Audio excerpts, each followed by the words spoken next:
Hello guys, आज हम करेंगे कॉल इन एरियर की कॉल इन एरियर क्या होता है। मोटी तरीके पे बताऊं तो हमने ना पब्लिक से पैसा मांगा था। पब्लिक ने एप्लीकेशन पर तो पैसा दे दिया।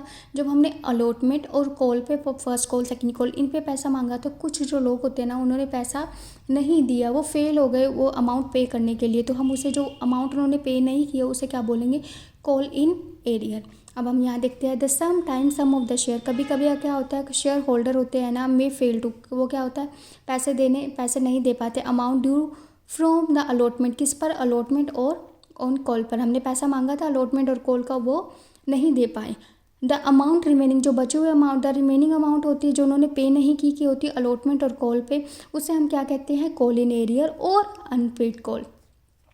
जो बैलेंस शीट में होते हैं ना उसमें से हम डिडक्ट करके लिखते हैं कॉल्ड अप कैपिटल में से पेड अप कैपिटल जो हमें मिल गया। जैसे मान लो हमने 10 रुपये कॉल्ड अप की थी और मिला हमें कितना, 8 रुपये।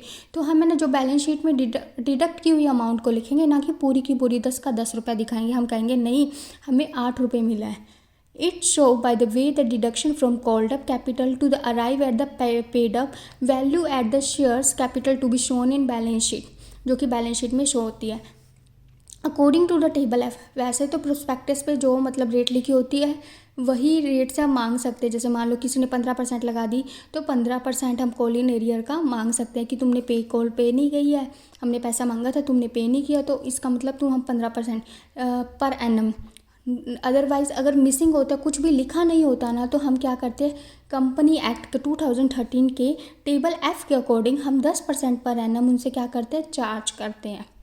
According to the table F of the Company Act 2013, the interest at the rate with the 10% per annum, क्या लेते हैं 10% per annum is to be the charge on, किस पर, अनपेड कॉल पे, for the period intervening between the due to, जब हमने मांगी थी तब से और जब तक उसने due of the call and the time of actual payment, जब तक उसने पेमेंट ना कर दी हो उसके बीच में। मान लो मैंने 1 फरवरी को पैसा मांगा था और उसने चुकाए 31 अप्रैल को, तो फरवरी मार्च अप्रैल, तो 3 महीने हो गए ना, तो 3 महीने का मैं रेट लगाऊंगी। Thank you.